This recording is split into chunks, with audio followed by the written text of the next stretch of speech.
शाम नाज़रीन YouTube channel पे एक दफा फिर आपको खुशामदीद और तमाम देखने वालों का शुक्रिया बहुत बहुत कि आप मुझे देख रहे हैं, आप मुझे सुन रहे हैं और अप्रिशिएट भी कर रहे हैं। बात दरअसल ये है कि अभी जब नॉर्मली ये होता है कि जब प्रोग्राम से मैं फ्री हो जाती हूँ और दिन भर की चीजें हमारे सामने आ जाती हैं, बहुत सारी डेवलपमेंट्स भी होती हैं, बहुत जराए से खबरें भी हमें मिल जाती हैं और उसके बाद मैं प्रोग्राम से फ्री होकर और फिर आपके सामने ये अपना वीलॉग रिकॉर्ड करती हूँ ताकि जो भी दिन भर की खबरें हमें मिली हैं वो मैं आपके साथ शेयर कर सकूं। आज जब मैं अपने प्रोग्राम की तैयारी कर रही थी तो मेरे पास एक कॉल आई और जाहिर सी बात है मैं नहीं बता सकती कि किसकी कॉल आई, लेकिन मुझे कॉल करके उन्होंने कहा अपने आप को खैरख्वाह जाहिर किया और मेरे खैरख्वाह है भी, ऐसी भी कोई बात नहीं है। खैरख्वाही में भी उन्होंने मुझसे ये बात की। उन्होंने मुझसे कहा कि आप अपना जरा ट्विटर पे हाथ हौला रखें।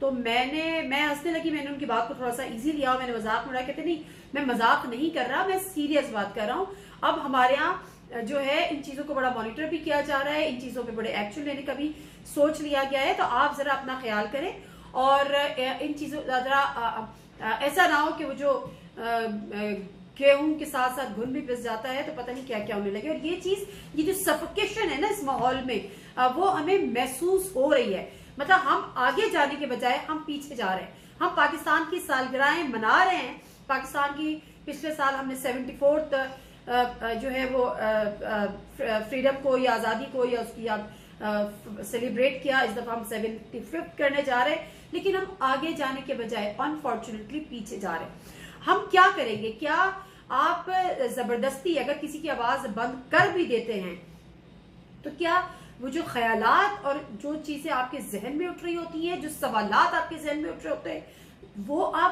वो उनको आप कोई स्टॉप वहां पर लगा सकते हैं? आप वहां नहीं लगा सकते। आज जब हमने देखा कि शहबाज गिल की एपिसोड के बाद जो एयरवे चैनल था उसका एनओसी आपने कैंसिल कर दिया। अब एनओसी आप कैंसिल आपने कर दिया, मामला तो अभी सब जुडिस है, मामला तो कुछ प्रूफ हुआ नहीं है। मामला आपको प्रूफ ये करना है। मैं किसी को भी जिम्मेदारियों से बरीउजुमा करार नहीं दे रही, लेकिन इस चीज की इतनी जल्दी क्या पड़ी है? मामला सब जुडिस है। आपने सीईओ को उठाया, आपने उनको 24 घंटे से ज्यादा शायद हफ्ज़े भेजा में रखा, फिर आपने उनको अदालत में प्रोड्यूस किया। तो बहुत सारी चीज तो अभी तय होनी है। तय ये होनी है कि शहबाज गिल साहब ने जो बात की थी वो उनकी जाती बयान था, वो अचानक ये बात कर गए थे या बकौल कुछ लोगों के जो इस चीज की छानबीन कर रहे हैं कि आया कि वो स्क्रिप्टेड था, आया कि वो प्लान था, आया कि वो इंजीनियर था। और इसी मकसद के लिए जब कल मैं इस्लामाबाद पुलिस पे गुस्सा हो रही थी कि बेसिकली उसके ताने बाने तो अभी आपने तलाश करने हैं। पुलिस का क्लेम ये है या हुकूमत का क्लेम या पुलिस का क्लेम ये है कि एक और मोबाइल फोन शहबाज गिल के पास था, जिस मोबाइल फोन से उन्होंने एयरवाई पे कॉल की और ये बात उन्होंने की। अब सवाल ये है कि वो कहते हैं कि जी मैंने लैंडलाइन नंबर से की, और अगर पुलिस ये क्लेम कर भी रही है उसकी गिरफ्तारी उसके ड्राइवर की, वो कहते हैं कि ड्राइवर के पास मोबाइल फोन है, ड्राइवर रुपोश है, आप उसकी बीवी को उठा के ले जाते हैं क्योंकि आपको वो मोबाइल फोन चाहिए।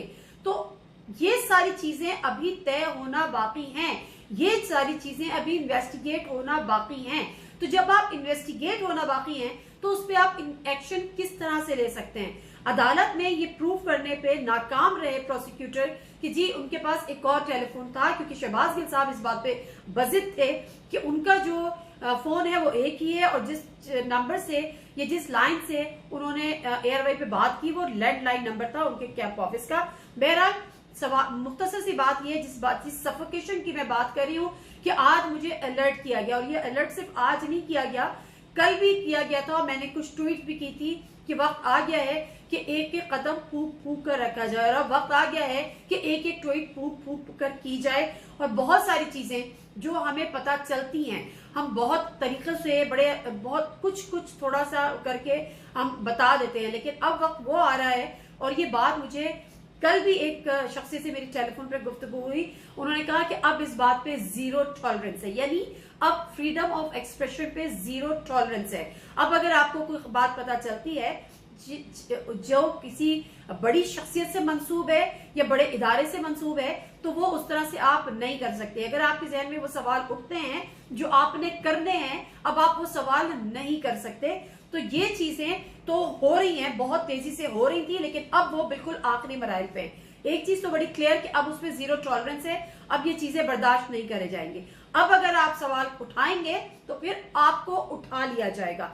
दूसरी बात, लेकिन फिर भी जर्नलिस्ट हैं, सहाफी हैं, 18-19 साल का सहाफती तजुर्बा भी है, एक्सपीरियंस भी है, तो उस बिहाफ पर थोड़ा बहुत तो बात करनी होगी। और बात यह है कि बहरहाल जिस इमरान खान के लिए कहते थे कि हुकूमत से निकल के खत्म हो गया, जिस इमरान खान के लिए ये कहा जाता रहा कि जी उसने तो कुछ काम ही नहीं किया, वो तो अवाम में इंतहाई गैर मकबूल लीडर है, अब उसकी कोई हैसियत नहीं है, तो अब इमरान खान का नेमुल बदल यानी सब्स्टिट्यूट ढूंढा जा रहा है, पीटीआई का नेमुल बदल ढूंढा जा रहा है। हमारा ये मुल्क भी दीगर कुछ ममालिक की तरह 2 पार्टी सिस्टम पे चल रहा था, पीएमएल ने आना होता था, उसके बाद पीपल्स पार्टी ने आना होता था। तो ये तीसरी जमात जब उभर के सामने आई तो ये लोगों के लिए या सामने लाई गई, जो सामने लेकर आए थे वो अब उसको सामने से हटाना भी चाह रहे हैं। ये मकसूद होता है, हर जमात के साथ ये होता है। हमने ये तारीख से हमने हासिल सबक कुछ नहीं किया, लेकिन सबक दे जरूर गई हमें तारीख कि ये पीपल्स पार्टी के साथ भी हुआ, ये पीएमएलएन के साथ भी हुआ। कल तक हम ये बात कर रहे थे कि जब -1 की बात होती है, यानी इमरान खान के -1 की बात हो रही थी, या तो फिर किस तरह से होगी, क्या पार्टी पर बैन लगा दिया जाएगा, वो किस तरह से होगा। तो अब जो खबरें सामने आई हैं, एक बड़ी अहम बैठक हुई है और ये बैठक अब उसने ये बात लॉक कर ली है। पहले ये होता था ना कि जी ये चीज डिस्कस हो रही है, ये प्लान्स डिस्कस हो रहे हैं, या इस चीज की तैयारी हो रही है। तो 2 चीजें जो सोर्सेज ने बड़ी कंफर्म की हैं, एक तो ये कि आजादी राय को अब बर्दाश्त नहीं किया जाएगा, 101% इसको लॉक लगाया जाएगा, इस पे फिल्टर्स लगाए जाएंगे और जो नहीं मानेगा उसको फिर इबरत का निशान बनाया जाएगा। दूसरी जो अहम खबर यह है कि इमरान खान साहब की नाअहली का फैसला कर लिया गया है। अगर अनलेस एंड अनटिल, अब हमें देखना यह है कि कल जो 13 अगस्त को पीटीआई का लाहौर में जलसा है, अब बहुत सारे लोगों की जो बड़े बड़े फैसले करके बैठे हैं उनकी नजरें उस जलसे पर भी लगी हैं, क्योंकि जब हम बात करते हैं कि अवाम की ताकत सबसे बड़ी ताकत है, तो वो मुजाहिरा देखना अभी बाकी है। लेकिन ये चीजें कुछ तय हो गई हैं और इन चीजों पे काम भी, वर्किंग भी शुरू हो चुकी है कि किस पार्टी को, जिसमें बहुत सारे लोगों के नाम आ रहे हैं और इसमें कोई 2 राय नहीं है कि पीटीआई के अपने अंदर बड़ी ग्रुपिंग है, हर कोई उस ट्रेन का इंजन बनने को तैयार है। तो अब ये इंजन तो वो बन जाएंगे या वो इंजन बना दिए जाएंगे, लेकिन ये ट्रेन चलेगी या नहीं चलेगी, इस हवाले से जहांगीर तरीन साहब जो कि एक नाराज और मुनरे भी थे, उनकी नाराजगियां, बहुत सारी चीजें हमें बाद में पता भी चली कि असल में अंदर खिचड़ी क्या क्या पकी थी। जहांगीर तरीन साहब को ये टास्क दिया गया है कि अपने साथ पीटीआई के जो थोड़े बहुत नाराज लोग हैं उनको आप अपने साथ मिलाएं, उनको आगे अच्छे ओहदों का लालच दें, उनको हुकूमत में आने का लालच दें, और उसके बाद एक नई जमात जिसका नाम अवामी तहरीक इंसाफ भी हो सकता है, अगले आने वाले इलेक्शन से पहले पहले उसको रजिस्टर कराएं, जिसमें और जो इस सब भी पीटीआई में मौजूद लोग हैं उनको भी ये तोड़ा जा रहा है। और यहाँ पर ना भूलिएगा इसहाक डार साहब का वो बयान कि जिसने पीटीआई से अभी भी एफिलिएशन रखी वो इस पकड़ में आएंगे। हाँ, अलबत्ता अगर आप पार्टी छोड़ देंगे तो फिर आपको कुछ नहीं कहा जाएगा। तो ये बहुत सारी चीजें चल रही हैं। शहबाज गिल की बात को लेकर अब जो आगे की प्लानिंग हुई है कि ये बातें कतई बर्दाश्त नहीं की जाएंगी, ये बातें बर्दाश्त करने की है भी नहीं। मैं हरगिज उस मौक़िफ़ की तायीद कर ही नहीं सकती, कोई भी चाहे ये बात करे कि जो हमारे इदारों को, हमारे पाकिस्तान को खोखला करे या कमजोर करे, लेकिन हर चीज का तरीक़ेकार हमारे यहाँ मौजूद है, कानून की शक्ल में, आइन की शक्ल में।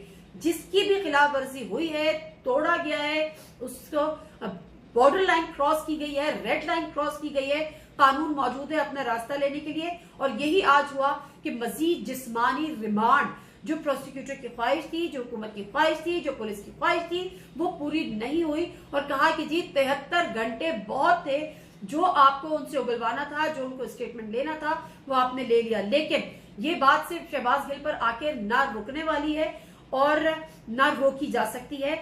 बहुत से ऐसे पीटीआई के अंदर एक बहुत बड़ी लॉबी काम कर रही है जो कि इस वक्त जोड़ तोड़, और जहांगीर तरीन साहब को पीटीआई के अपने लोगों से बेहतर कौन जानता है, और जिस जोड़ तोड़ का वो मुजाहरा कर चुके हैं और जिसके कहने पे वो कर चुके हैं, तो ये एतमाद अभी उन पर बड़ा कवी एतमाद है, बड़ा स्ट्रांग बिलीव है कि ये उनके लिए दोबारा से ये काम करेंगे। तो फिलहाल इस पे काम शुरू हो चुका है, गो हेड मिल चुका है। इमरान खान साहब का नेमुल बदल तैयार किया जा रहा है, उनको ढूंढा जा रहा है, और इसी तरह से पार्टी भी, जब पीटीआई को अगर नाइल होता है। और एक बड़ी दिलचस्प बात, जो जरदारी साहब की जो हमें फुर्तियां नजर आ रही थी, उसके पीछे ये यकीन दहानी कराई गई थी कि 2023 के इलेक्शन में बिलावल भुट्टो जरदारी को वजीर आजम बनाया जाएगा। अब बात ये होती है कि पंजाब में वो नहीं है। पंजाब में फिर ये सोचा गया कि जी पीटीआई से इनका इत्तेहाद कराया। खान साहब ने हाथ खड़े कर दिए कि ये तो हो ही नहीं सकता।